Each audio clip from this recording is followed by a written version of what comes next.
Good evening, I'm Matt Woodman. This is CTV News at 5. Tonight, a former city council candidate accused of accessing child sexual abuse materials.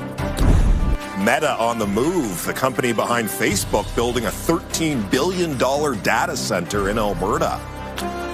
And Compost Patrol, why you may find city workers rooting through your green bin. CTV Edmonton, local breaking news with Matt Woodman. A former city council candidate who's also the son of a former councillor has been charged following an international child sexual exploitation investigation. Norwegian law enforcement named 40-year-old Rocco Caterina as one of the 28 people accused in 14 countries. They're all accused of obtaining material depicting child sexual abuse and allegedly used cryptocurrency to pay for access to the dark web. Alert confirms Rocco is the son of longtime city councillor and former mayoral candidate Tony Caterina. Rocco also ran for a council position in 2017. Police say Rocco Caterina was arrested at his home in Stony Plain. He's been charged with possessing child sexual abuse and exploitation materials. The vast majority of our people are your neighbors, right? They are the regular people in the community. We are highlighting this particular investigation because of that worldwide cooperation and this campaign to bring these 28 people and hold them responsible. Caterina is scheduled to appear in court next Wednesday. A man accused of killing 2 workers in Chinatown in May of 2022 told the court he doesn't remember much about that day. A second-degree murder trial for Justin Bone resumed today. He answered questions from his lawyer about the days leading up to the attacks that left 2 men dead. Bone told the court he used marijuana and began hallucinating.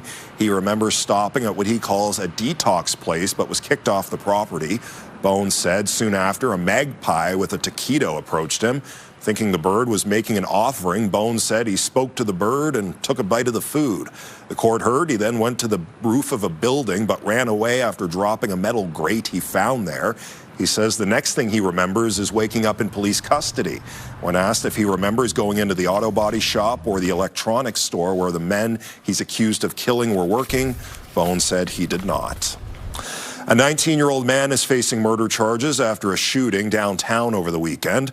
Officers found an injured 38-year-old man near 106 Avenue and 113th Street Saturday morning. He was taken to hospital and later died of gunshot wounds. Police arrested a 19-year-old man yesterday. Aside from second-degree murder, he's also facing numerous gun charges and was previously wanted on a warrant for attempted murder for a shooting that took place in May. The mayor of Edson says he's confident a pipeline to the west coast will move forward, and he welcomes the boost it will bring to his community. Kevin Zahara says Edson is well suited for these types of projects with pipeline yards ready and available.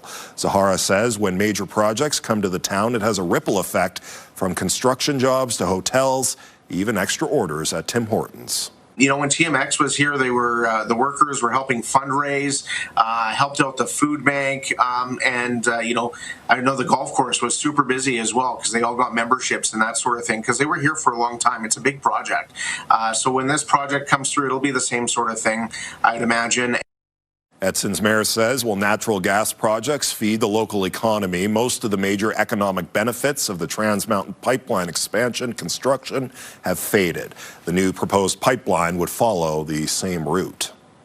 Meta, the parent company of Facebook and Instagram, is building its first Canadian AI data center in Sturgeon County. CTV's Connor Hogg joins us live in studio with more tonight. So, Connor, what do we know about this project so far? Matt, Meta will spend more than $13 billion on the nearly 3 million square foot facility, its largest data center outside of the United States. Premier Danielle Smith says the 1 gigawatt project puts Alberta at the forefront of data center development. Smith says it's one of the largest private sector investments in Canadian history. Attracting investment is only part of the equation. Alberta has been clear that growth must happen responsibly, and Alberta created rules for large AI data centers before opening the door to investment. The province says it's worked with Meta and Sturgeon County to identify and mitigate concerns. Smith says her government's policies will protect Albertans from electrical, environmental, and economic concerns. The centre will use a closed-loop liquid cooling system so it won't use water from the surrounding area. Meta will also be responsible for paying for its own power, infrastructure, and environmental requirements. A University of Alberta engineering professor says Alberta is better equipped to handle data centers than other areas. We have our advantage. Alberta has an advantage. So once we have the cooler climate, so we actually can reduce a lot of cooling impact coming from the data centers. Yeah, our nature is actually helping us. The other thing is regarding the land usage and also the energy usage, we definitely have our advantage over the other provinces or states. The centre will be located within the designated industrial heartland zone, which the province says is not used for housing, farming, or food production. Meta tells CTV News it will be beside the Project Greenlight energy generator that was announced last week. The province says the project will create more than 3,000 construction jobs and support 300 operational jobs. Smith says the project will provide a $250 million economic benefit every year. Matt? All right, Connor Hogg live in studio tonight. Thank you. A full city block downtown that was up for sale and redevelopment a few years ago was now considered a problem property by the city. The province owns the land and says it's working on a plan to get affordable housing built on the site. As CTV's Jeremy Thompson reports, though, until that happens, it's costing taxpayers tens of thousands of dollars every year. Since closing in 2012, the Eric Cormack Hospital has been deteriorating, along with a neighboring provincial building on this block in Waquentawin. It was being used for some film shoots and stuff like that for a while, so they were making it available for some of those things. Area MLA David Shepherd says the property, with so much potential, has mostly been a nuisance for people who live nearby. People were indeed breaking in, they were lighting fires. Roughly 4 years ago, the province put the whole block up for sale, and then nothing. What we know is they didn't get what they were looking for. A provincial spokesperson confirms the bids it received in early 2023 were well below market value, so its housing department is working with partners behind the scenes on a plan to redevelop the land with affordable housing in mind. He says Alberta's government is committed to ensuring Alberta Social Housing Corporation-owned assets provide the greatest value to both Albertans and the affordable housing system. Folks, I think, would be very comfortable with a range of affordable housing there, different family housing, market housing. They just want to see that site put into better use. Councillor Ann Stevenson says both buildings are now on the city's problem properties list, which requires they be fenced and monitored around the clock at the owner's expense. In this case, that means the province, and by extension, taxpayers. Private security 24/7 can run in the tens of thousands a month. In 2022, a government spokesperson told CTV securing the site cost Albertans $70,000 a year. Shepherd believes the situation reflects provincial priorities. Frankly, this government is far too obsessed with its own political interests and not enough with the actual needs of Albertans. There is no firm timeline to redevelop the site. Jeremy Thompson, CTV News, Edmonton. Well, camping is a summertime tradition for many Canadians. Exploring the great outdoors can seem daunting if you don't have the right skills.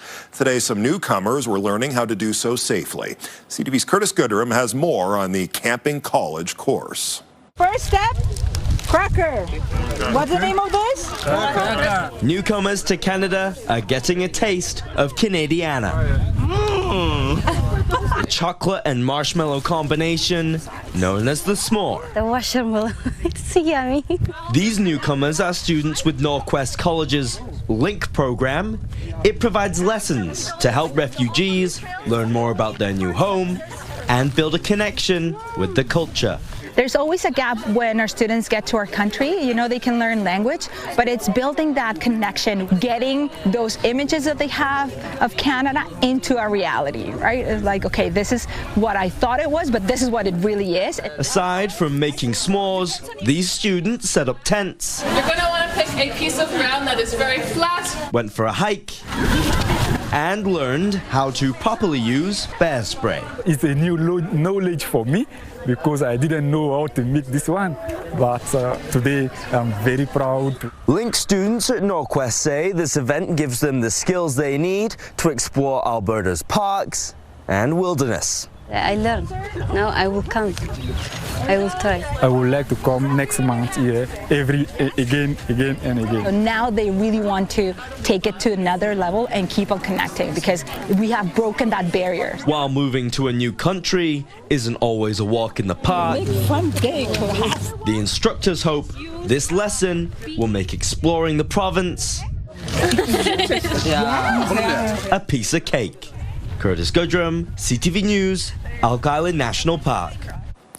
Well, Josh, I'd imagine you'd want to pack a rain jacket if you plan on doing any camping this week, especially in northeast Alberta. Yeah, and if you're in a tent, it's probably getting shredded right now by hail. We have severe thunderstorm warnings in effect across the northeast. This area in yellow, severe thunderstorm watch. There's an air quality warning as some smoke from BC is blown into western parts of the province. And then on the Saskatchewan side, that's a tornado watch. And you notice this orange outline here. So there's two levels to this severe thunderstorm watch. Edmonton under a yellow. This is an elevated orange watch. It has always been a little more likely that we would see more storms and higher impact potentially in through eastern Alberta, and that has certainly been the case here in this region, where you can see in these purple zones, you are getting sizable hail. There's probably some really potentially damaging, really strong wind gusts out ahead of this front of storms, and it's pouring. As well. Look at all the lightning associated with it. It is really moving slowly, and so if you're stuck underneath one of those, you are getting significant amounts of rain on top of what in many areas here is already pretty waterlogged. At the southern edge of this, watch this little, right there, you see how that pushes from north to south? It kind of dried things out on the tail end of this line of storms. And so the storms really didn't materialize over the Edmonton area. And now the risk has significantly diminished because the air has dried out with that little northerly flow and cooled off a little bit. There are still a couple storms that potentially could build up to the west of us and maybe roll through early this evening, but it looks really, really unlikely at this point. It's 20. We got to 23 earlier in the day today. Here's your gusts, 25 to about 40 kilometers per hour. 24 is the average daytime high, so just slightly cooler than average. Although, at one point this afternoon, it was feeling more like 28 with the humidity. Humidity was super high, and then that little front slipped through and dried things out. 13 degrees tomorrow morning. It'll probably be a wet start to tomorrow. Showers or periods of rain through the morning hours. Then some clearing, and 21 tomorrow afternoon. More on those storms in the northeast. Rest of your forecast in a couple minutes. All right, Josh, thank you. Coming up next on CTV News, we'll explain why city workers may be poking through your green bins. Programming brought to you by James H. Brown Injury Lawyers, the heavy hitters of injury law. The city of Edmonton is taking steps to make sure people are using their compost bins properly. CTV's Miriam Valdez-Carletti shows us how. If you hear something going through your compost bin in the early morning, it's not likely a raccoon. It may be a city worker searching for anything that doesn't belong in there. Sometimes the educators will joke like, oh, this is perfectly good food, should we eat this? But they never eat anything out of the carts. Instead, they're looking to help educate Edmontonians on what does and doesn't go inside green bins. We do see some garbage and some recycling particularly.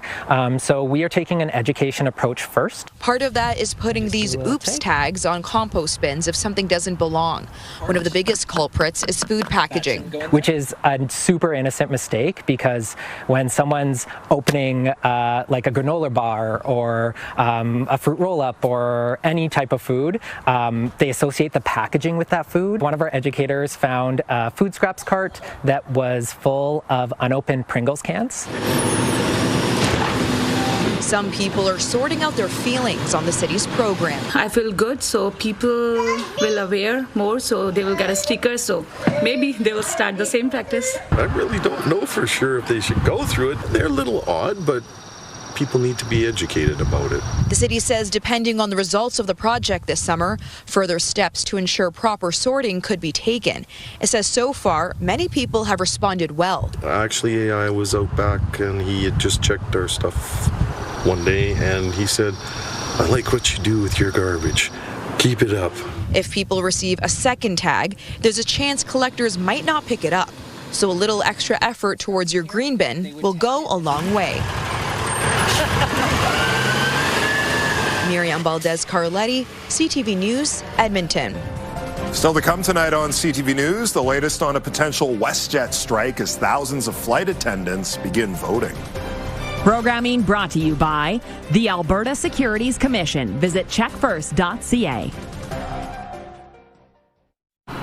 The city and police service say they have dramatically reduced the number of abandoned vehicles on the streets of Edmonton. Last month, extra space for vehicles became available at a lot on Yellowhead Trail, previously being used for construction. The 150 new spaces are being used to relieve pressure from the backlog of abandoned vehicles. The police service says since adding the spaces, it's reduced the backlog from 682 vehicles to 188. We're confident that with the freeing of this space, folks won't have to wait. We're obviously still have to clear up the ones that are still waiting to be towed. But once we clear that up, by the end of the summer, we should be able to get to all the new abandoned auto complaints in. EPS says the fix is temporary and they will not have the additional space forever. They say they're still working with the city on a more permanent solution. I wish we could find a solution to all the wicked weather we've been having around here, Josh. We've got hail in the northeast. Yep. You mentioned a tornado watch for western parts of Saskatchewan. Yep. Yeah, a lot going on today. It has been a very busy day, although here in Edmonton, kind of on the quiet side, bit of a bust as far as the risk of thunderstorms. River Valley Sky Camp, cloudy skies, 20 degrees right now. It was really humid through the first half of the day today. It was feeling like 28 degrees on the Humidex. Dew point was up to 17 at one point this afternoon. It has dropped to about 12 degrees. You can see we're at 20 downtown Edmonton right now. It's 22s, 23s. Not much different, right? Off to the east and to the south. Look at what happens when you factor in the humidity. Red Deer feels like close to 30, feels like 32 in Coronation. There was a really juicy atmosphere in the Edmonton area with all that moisture, but it has dried out with that little push of air that came in from the north in behind that line of thunderstorms off to the east-northeast. Still gusty, though, 25 gusting to about 40 kilometers per hour, gusts to around 40 as well in Red Deer and in Lloydminster. Yellow severe thunderstorm watch for Edmonton and areas to the west. That may not be in effect for too much longer. Air quality advisory for western parts of the province, and then from Lac-La-Biche all the way south inside that orange zone, an orange severe thunderstorm watch, an elevated risk. And then here is where the storms actually are right now. Severe thunderstorm warning with heavy downpours, sizable hail, and some strong wind gusts. And all of that's moving off to the east-southeast really slowly. But if you're included in that warning zone and you're back to the west of that line of storms, you're done. It's not coming back. It's not going to back up on you. Had some thunderstorms around Calgary. You can see a little bit of development here further north, just off to the southeast and south of Red Deer. You're also getting a couple cells popping up back further to the west. That's a long ways away from Edmonton. And now that things have dried out, I think the risk of severe thunderstorms is pretty low for the Edmonton area. It's not zero, but it's pretty low. Overnight tonight, you might, between Edmonton and Red Deer, you might still see maybe one isolated shower or thunderstorm. So maybe there's a couple rumbles of thunder, but the better chance is going to be tomorrow morning. Cloudy skies, chances of showers, or some periods of steadier rain. There might be a couple hours where it's raining fairly decently in and around the Edmonton region. Maybe even a couple of odd flashes of lightning. I don't think there's going to be a lot of lightning with that. By the afternoon, skies should start to clear. And then for Friday, there's a couple chances for showers. Slight risk in the morning, although as you saw, better bet to the north. And then a slight chance in the evening hours. So it is not going, aside from tomorrow morning, there's not a lot of steady rain in the forecast. It's just sort of hit and miss scattered showers. And, of course, looks like they've missed for most of, if not all of today. 13 degrees in Edmonton tomorrow morning. We'll see temperatures around 10 and then back to around 20 in the afternoon in the northeast. Highs near 20 as well in the northwest. 22 for Red Deer with mostly cloudy skies. And here in Edmonton, 13 degrees tomorrow morning. Some rain in the morning and then 21 and partly cloudy in the afternoon. Here's how you can win big. Get your tickets at ctvedmonton.ca by going to the contests page and get your tickets in the Mega Summer 50-50 to support the Kaleo Collective and the Bear Children's Fund. Time is running out. Final deadline just around the corner. Low 20s for the next couple of days, mid 20s by the end of the weekend, and mid to high 20s as the heat returns next week. All right, Josh, thank you. WestJet flight attendants have started voting on a strike mandate. Talks between the union and airline have been ongoing for more than 10 months. The main issue is how cabin crews are paid. Flight attendants say they perform an average of 35 hours of unpaid work every month. More than 4,000 union members have 1 week to cast their ballot. The union says a majority yes vote doesn't mean a strike will happen, but it will strengthen their position at the bargaining table. When we return, the kindness of strangers, how a 2-decade-old 50-50 ticket helped a college kid all these years later.